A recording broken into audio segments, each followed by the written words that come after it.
Hopefully you guys enjoyed that. Let me know what you guys think about that song. I think that's actually a really awesome mix right there.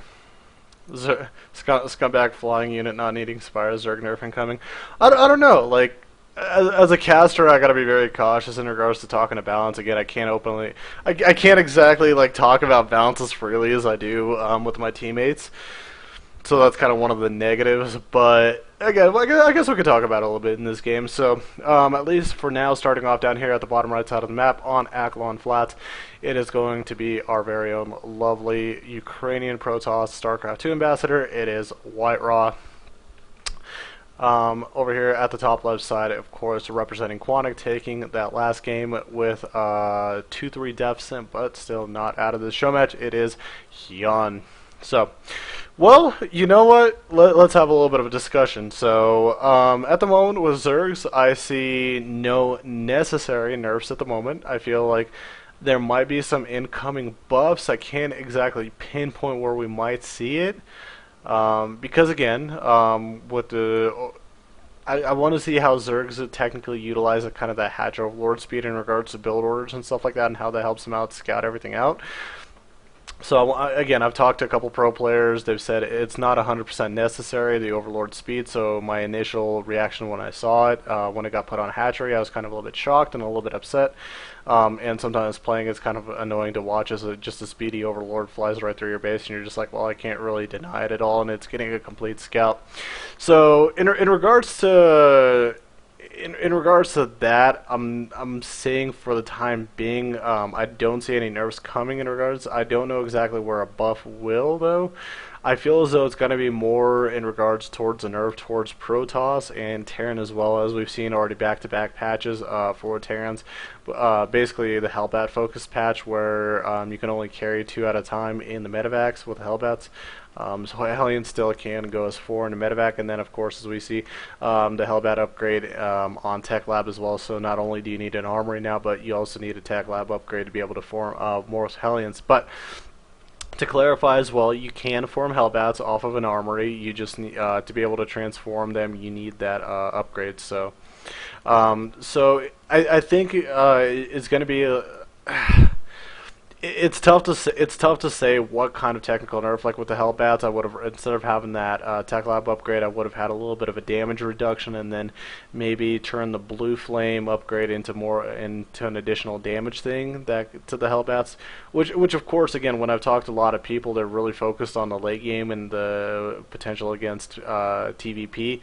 So if we're focused on late game and dealing with charge lots and stuff like that, since Blue Flame is going to be upgraded anyways eventually if you're playing mech styles, why not have that as your damage dealer, and that way when drops and stuff like that come, you basically don't get everything completely roasted. So I don't know, my initial thing was a damage nerf to the Hellbats, and probably we're also going to see, I want to say we might see another damage decrease. I don't know how they're really technically going to work with splashes. We see 2 Lings get in for Hyun.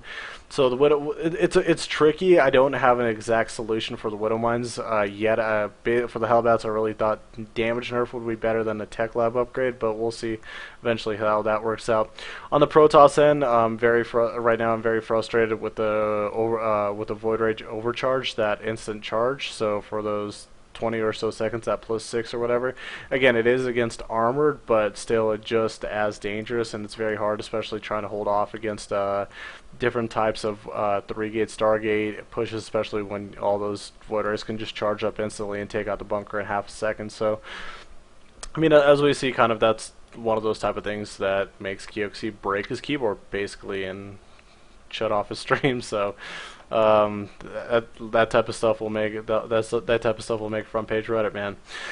So in regards to Terran, yeah, and also as well as medevac, the medevac boost, I'm a fan as a Terran player, of course. Playing, I'm a fan. I'm just like, woo! I just get to skip over turrets and photon cannons and stuff like that and fly on in there. But I feel as though a free ability like that is not really kind of in the progressive way or form for StarCraft 2. I feel as though maybe make it cost like 10 energy or 5 energy to be able to utilize it quite as much, because I mean, or at least decrease the time. I mean, not decrease. Sorry, increase the cooldown for. Increase the cooldown for for that booster. So like make it a lot longer, because you could just boost way too much. You could boost in there, get in, do harassment, and just boost right on out of there like 10 seconds later. So without any issues at all. So in regards to Terran, we'll see about that. There's not really too many new units, or really too many specific nerfs that Terran specifically need. I mean, it's more of a focus on the Widow Mines and the Hellbats, so and the boost. So that's and I feel as though also as well, it's going to take a little bit of time for players to get used to playing. As we've seen, Zergs have had a little bit additional success against Protoss and Terrans, kind of trying to figure out some of the timing, some of the builds, some of the proper ways to hold off the harass. And like I said, like some of the things like people complain, well, Hellbats get dropped in my main. Well, move everything out of the way. That's why the Hellbats are very slow units, so just move them out of the way. Widow Mines, it takes time to burrow. It does take a little bit of extra additional micro in regards to like throwing a Ling away, or throwing a couple Lings away and then sending an Overseer over and clearing them out. And again, it's still all theory crafting. It's very tough to tell. I don't want to get too deeply involved in it, but yeah, it's a tough call to exactly say what the proper solution is. I'm interested to see what kind of route David, Kim, and the rest of the Blizzard crew decides to do. And there we go. We're seeing the Queens just poking this Mothership Core away, and this is what I was talking about. Look at how susceptible to damage this the Mothership Core is. So you can only hit around. He's very useful when there's no Queens around by taking out all the little Lings. But in this, in terms of this, it's going to be very hard for him to deal with. Now there are a couple Oracles over here, which of course you could utilize with the Pulsars to clear out of the way, in which he is at the moment.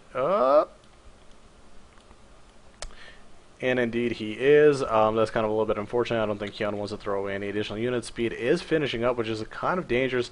Good Zealot wall right over here at the front, and that's going to force Hyun back at the moment with a couple cannons in place. Now, on the Protoss end, Oracles, something's got to be figured out about them. They just do way too much DPS way too fast. I mean, they have, unless you have defense in position in place, you're gonna have a very hard time dealing with them, because they could just fly in, pulsar you. They hit very fast, so they clear out SCVs and units out of the mineral lines very quick, and they do a lot of damage. So if they get into good numbers, or even not even good numbers, but just with initial harass, they're gonna be able to pay themselves off. And look at this, this is kind of one of those examples where that Queen, if that other Oracle had a little bit more energy, that Queen would have been able to completely take it out. Now, at the same time, we just watch how weak they could be as well, where a few Hydras are more than enough to take it out.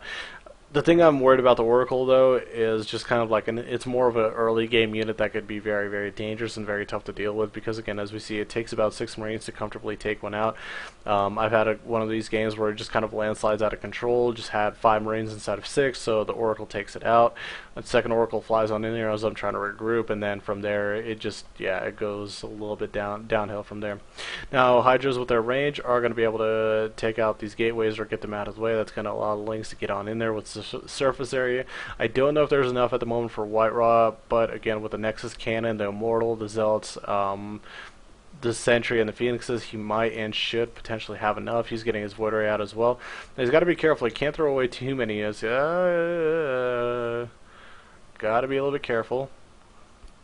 We got to watch that. So, if Hyun controls this carefully, which he is, shouldn't throw away too many units. And I mean, he's just macroing up. He's doing the whole double expansion thing again, where he got his third base. As soon as White Rock grabbed his third, he goes and grabs his double, the fourth and fifth over here, getting his gases formed as well. So I think we're probably going to see a lot of Zergs play this type of style, where they go 3 hatch, and as soon as they see the Protoss take a third, they're going to know they're going to have enough time to grab a fourth and fifth as well, which is going to, of course, with the extra extractors, allow them to have a lot of gas damage. So, I mean, not gas damage, a lot of gas economy for all the mid to late game units in tech. Yeah, I don't know. Like, in regards to balance, I don't have a direct solution. I'm trying, like, for Zerg, it's just, I don't want to give them any, I don't want to necessarily give them any buffs, because they're still a good race. I think it takes a little bit of time. It's going to take a little bit of time to figure out exactly everything and properly how to handle in the compositions as well, because we can't exactly look at like GSL at the pro level and say like every Zerg is completely falling apart. It's just one of those things, kind of like towards the end of Wings of Liberty when we watched and saw the PvZ games where we just watch the Broodlord Infestor composition just get way too overwhelming for a Protoss to handle. Now kind of the opposite where where Protoss has the capability to go Sky Toss and become too overwhelming for the Zerg as well. So yeah, it just stalls make games. It's tough to tell. So it's just going to take a lot of time experimenting. We're going to see which way and which direction Blizzard wants to go with that as well. And as we see right now, Hyun, oh my god, I love this. This is straight out of game number 3 on Daybreak. He's a Spore Crawler. In a sense, he's offshore drilling. He's going to be offshore drilling from these Spore Crawlers. He's going to basically yank some of the units across the map, or yank some of the units across, and then he utilizes the Spore Crawlers as energy drainers. So here we go, you're coming on forward. Some of these units are a little bit out of position though. Trying to take out this right here at the 4th base, and maybe he's going to be able to kind of flank him a little bit out of position. As we see, Hyun is basically maxed out at this point, 196 to 196, almost to that 200-200. Getting some additional units heading across the map as well, and Overlords as well. Trying to get himself in a nice position because there are a couple cannons, there are some High Templars as well, so if you could feedback them, oh, beautiful yanks on the High Templars, catching a couple of them, and the other one that had a lot of energy already been utilized. So at this point, Hyun actually could have a fairly clean engagement if he came on forward and yanked some of these Colossus and Void Rays out of the way. And we're watching, Hyun has actually shown really magnificent micro. And look at that, man, just yanking one unit after the other, grabbing a Colossus, grabbing another Colossus, and what does he have to do? He just brings those Vipers right over here to the Spore Crawlers and sucks the energy out of them. Beautiful yank right there. One Void Ray going down. A Colossus getting focused down really quick as well. This is just such beautiful micro out of Hyun, guys. Oh my god. Another Colossus getting put up on the high ground, and he just completely getting the most utilization out of the new units and showing us how to properly utilize them. And here we go, we're watching, like I said, some of that offshore drilling in a sense, just grabbing all that mana and the energy from the Spore Crawlers. And again, we've seen different types of ways that the Zergs could utilize this. They could either put down Evo chambers, they could put down Spore Crawlers, and I actually like this in a sense in regards to having this kind of mobile drilling with him.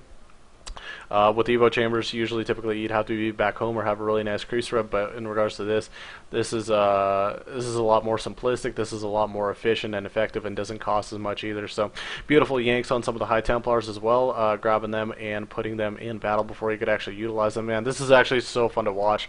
Oh my god.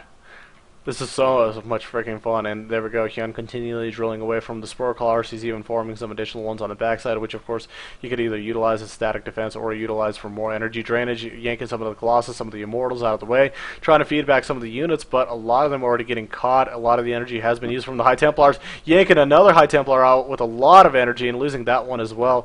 This is just so brilliant play right now by Hyun. He does have to be careful because, again, if White Rock controls this very patiently and very carefully, he might be able to break out and be able to at least comfortably engage against this type of composition. Again, Hydras are not an attacking unit. They're more of a they're not even more. They are a spellcaster unit overall. Oh, this is just so awesome, just to watch how he's utilizing them. So if he somehow breaks out of the Viper contains and able to engage against the Hydras and the Roaches, he should be able to continue. And there we go, finally going for it, but getting a lot of these units yanked. And in regards to Void Rays and Colossus, if they get yanked right now on top of all these Spore Crawlers, that's going to be just so much additional DPS to take that out. But as we take a look and see, all that ground army for Hyun getting completely demolished, and now all that there is left to speak of that carnage is a few Hydras and the Vipers. So here we go, White Rock going for the counterattack. Hyun meanwhile remaxing out, this time going back to the Void, to the Ultras, getting 8 of them out plus Hydras, getting the Greater Spire as well. So we might see, guys, we might see Broodlords. Guys, we might see, it's kind of funny to think about where we're at a point of Heart of the Swarm where we're saying, hey, you know what, we might see Infestors, we might see Broodlords. We actually might see those units. I never really thought that there was going to be a day like that, but here we go, another yank, beautiful job catching some of these units, trying to micro his best way possibly back, takes out another Void Ray, but has to go on back. There's a lot of charge loss that are helping out right now, engage on the low ground, but with the Ultra, that should nullify that charge loss advantage, and that's going to allow for a little bit more of a comfortable engagement. The Hydras, of course, are going to be that main anti-air unit, but he's got to make sure he's got to utilize them and keep them alive, or the Ultralists are going to be completely vulnerable. Beautiful yank right there, catching another one of those, loses the 5th hatch, but you know what, I think Hyun's going to be happy with that. He's like, hey, I got Ultras, I've got Vipers now. I've got 23 hydrogens on its way. I got a very comfortable and viable composition at the moment that I could utilize. I've got a lot of energy on my Viper, so I'll be able to abduct at my pace. Beautiful feedback by White Raw right there. Takes one of those Vipers out before I could even yank it. Trying to get into another good position. Oh, beautiful feedback right there. Catching a couple of those as well. Really low HP on one of the Vipers, but again, he just needs... White Raw still needs to be very in control of this game. He needs to make sure he's got everything that he necessarily needs. Meanwhile, on the backside over here for third hatch, getting harassed by some of the zealots, but will be able to get cleared out. And finally, it looks like both players will be able to stabilize. What a freaking fun game, man. This is actually really awesome. I'm really enjoying this PvZ, completely breaking the mold in regards to the typical standard play that we used to see in Wings of Liberty. We're seeing a Hydralisk used, we're seeing Ultralisk used, and Vipers as well, of course, utilizing some of the new units. Meanwhile, Charged Lot Void Ray Stalker, which is not always seen. Beautiful yanks right there on the backside, taking out a lot of these units out front. Is there storm capability? Yes, there is. Throws down a couple storms, but I think there's just maybe way too much Hyun, guys. It looks like it's going to happen. I think there's just way too much Hyun at the moment. Now rolling in with the Hydras and the Ultralisks over to the fourth base of White Raws. White Raw down to 100 supply. Going to be even less after he loses this base and probably almost all of these probes as well. And as we see, yep, completely getting DPS down and doused. White Raw losing the fourth base. Calling the GG. Well played, guys. And this best of 9 is tied up at